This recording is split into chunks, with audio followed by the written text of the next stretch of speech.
Donald Trump removed Kristi Noem from her role as U.S. Secretary of Homeland Security yesterday, but that's not the story. Has anyone noticed that Donald Trump has not given any reason for her termination from that position? Now stay with me because I'm going to tell you exactly why Noem was fired, and it's not what you think.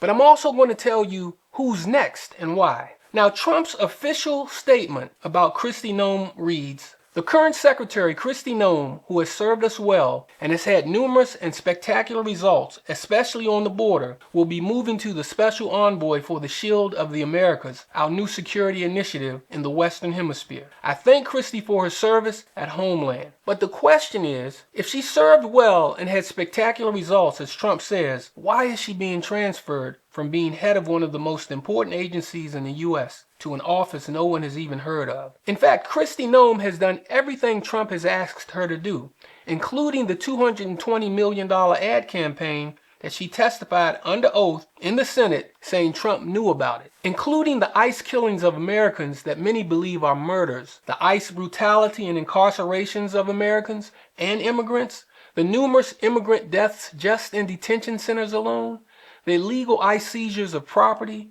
ICE's extensive recruiting of right-wing extremists, the building of humongous prisons all over the country, the spit-in-your-face attitude regarding those actions, all done against both Americans and immigrants, all done as Donald Trump's Secretary of Homeland Security.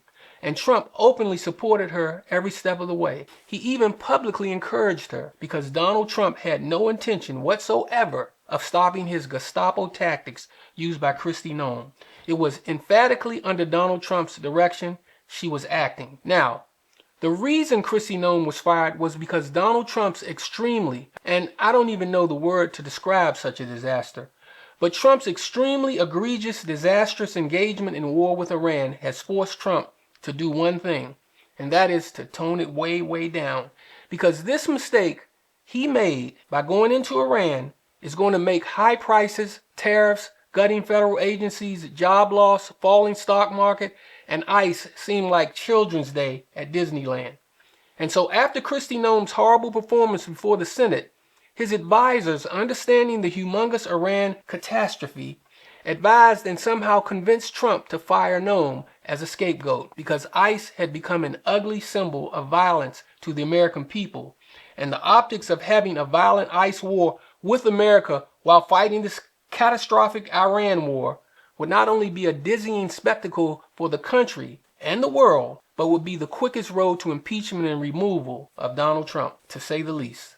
Kristi Noem's bad performance in front of Congress, including her alleged secret love affair, were all simply a gift that fell into Trump's lap. So Trump simply shut down ICE as we know it. He simply stamped a new face on the leadership of Homeland Security and will likely cautiously move forward with ICE in a much more stealthy manner. He may even publicly say Noem agreed to step down before the Senate hearing.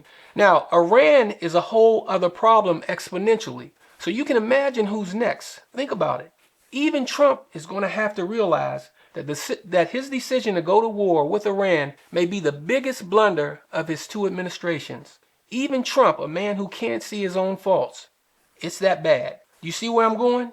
One of Trump's next major scapegoats is clearly Pete Hegseth, Secretary of Defense. Hegseth is going to have to pay for Trump's Iran war. But it is my inkling that whether by political force or for health reasons, Trump will leave office before his term is up. This is American News Trust. I'm still black. Please subscribe, like, and share.